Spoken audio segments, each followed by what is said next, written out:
Okay? Nasa Cavite ako. Yes, sir. Now, Paano ako napapunta doon? sir, Now that you know, it's not my vehicle. yes, sir. Like what I've said, I just relied on the information that was relayed to me. Nang tropa ko, sir. Yes, So sir. based on hearsay, Sir, wawasakin mo yung sir, senador. I have no intention. Paano pa yung mga maliliit natin mga Sir, wala kababayan? po akong intention na sa akin kayo. Why will I do that?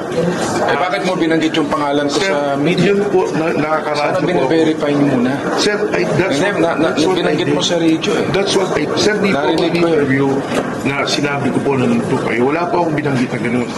Just that, nandun po ako, na nagraradyo po ako, narinig po nila. Hindi, alam mo, Colonel, ako, bugbog na ako sa maling paraan. Sir, I have no Okay? intention. Ako, kahit saan ako pumunta, hindi ako umatras sa mga Yes, sir. laban na. Yes, sir. I understand. Yung sa totoo lang ako. Yes, sir. I no? understand. Ako rin po nasa to. Ang Oo. sinabi ko lang, sir, Nasa totoo ka? I have no intention. Nasa totoo ka? I have no intention of ruining your name. Just that, sir, yun lang po yung information na binigay sa akin. So I relied on that. If it was a mistake, then I like what I've said kanina, sir. Nagkakamali tayo, lahat tayo tao nagkakamali. And I apologize. Pero kung hindi You apologize to the public. Yes, sir. Yes, sir. Yes, sir. I will. I already apologized, Kano. I'm really sorry. I already apologized kanina. I already made an apology.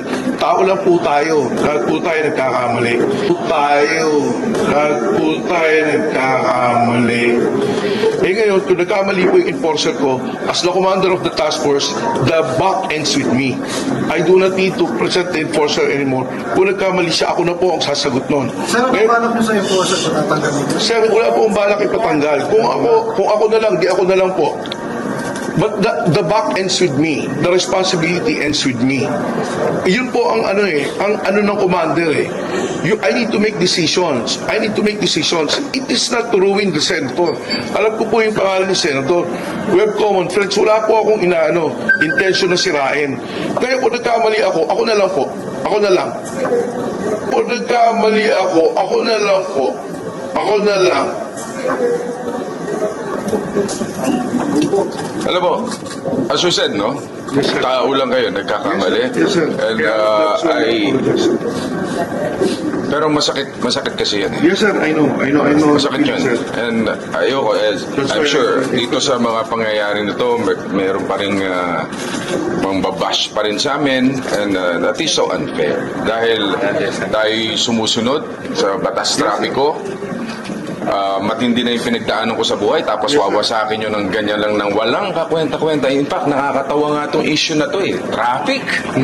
Ang daming problema ng bayan na dapat iniintindi namin, tapos titirahin nyo kami ng ganyan. But we have to answer back because nawawasak yung pangalan namin eh. Mga tao nagsasuffer sa traffic.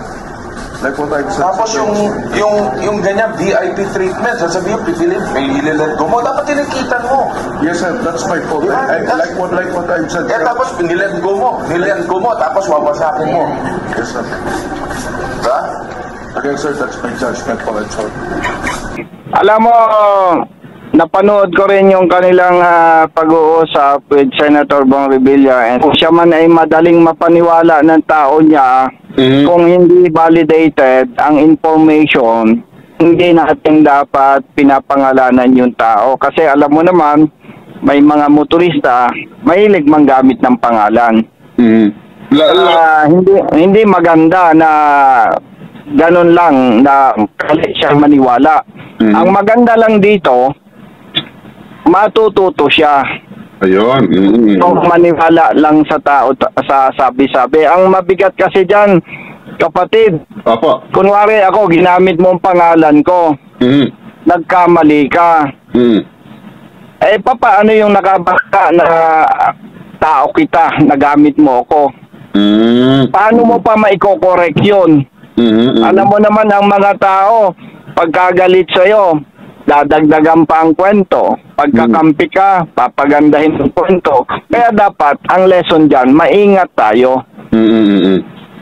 Kung ano man yan, hindi dapat tayo nagpapangalan eh. Lalo kung hindi mo nasaksihan.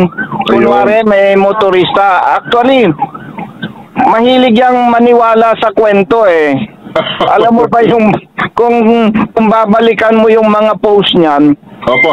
ay yung mga rider na nagbabiolate, sinasabi na bata ko, member ko, kaya lang, alam ko naman, hindi maniniwala yung mga kababayan natin na konsentidor ako. Kaya hindi ko nalang pinapansin. Pero mahilig yan sa ganyan eh. Kaya maganda yung nangyari na yan na matuto siya at matuto rin yung ibang mga law enforcement authority na hindi ka dapat nagpapaniwala doon sa mga sabi-sabi lang. Kasi once nasabi mo na yan sa social media, mahirap nang bawiin eh. Kaya dapat maingat. Hindi ganun kadali. Hindi ganun kadali. Ang lesson dyan, kung hindi mo naman nasaksihan at hindi mo nakita yung tao, wag mong sabihin, wag mong pangalanan. In fact, kahit nga nakita mo, halimbawa lang naman na congressman o senador nga ang nakasakay, wag mo nang pahabain ng kwento. Tikitan mo na lang, panagutin mo yung driver. Ayun. Diba? Sinesensationalize pa eh. Parang nagkakaroon ng kakaibang motibo na kailangan mapublicize pa. Walang ganon sa enforcement. Mapapaanak ng teteng ka talaga.